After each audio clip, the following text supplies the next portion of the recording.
After understanding the object of the game and how it shapes the golf swing, you then have to understand the objective of each shot.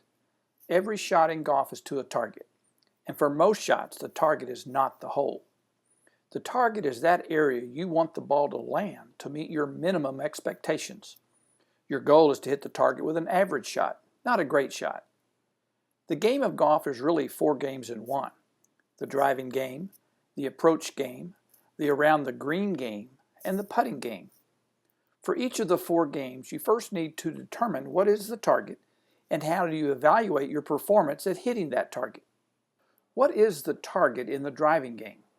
On a par 4 or 5, you want to land somewhere in the fairway with one of your better drives, but it doesn't have to be your best drive. In other words, if you were to look at the distance of your best 50% of drives, you would see a range of distances. Let's say the shortest of your best drives was 220 yards, and your longest was 250 yards. Your target should be somewhere in the fairway between 220 and 250 yards. I call this your happy zone, because you should be happy if the ball lands anywhere in the zone. It would be unrealistic for your target to be 250 yards.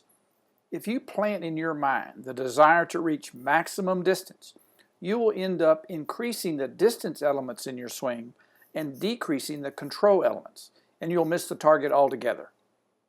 The average pro is hitting around 65% of the fairways. If you're hitting anything over 50% of the fairways, then you are within 80% of the pro's performance, and I would rate that as pretty good. Now, what about the distance of your drives? Is your distance meeting your expectations, and are those expectations reasonable? Evaluating your distance performance is more complicated than simply looking at the raw yardage of your drives. The purpose of distance is to hit it far enough to give yourself a reasonable chance to hit the green with your next shot. Based on shot length statistics, we know the pros hit it far enough to have an average distance remaining to the green on par 4s of about 150 yards. If your average distance remaining to the green is anywhere close to 150 yards, your driving distance is certainly okay.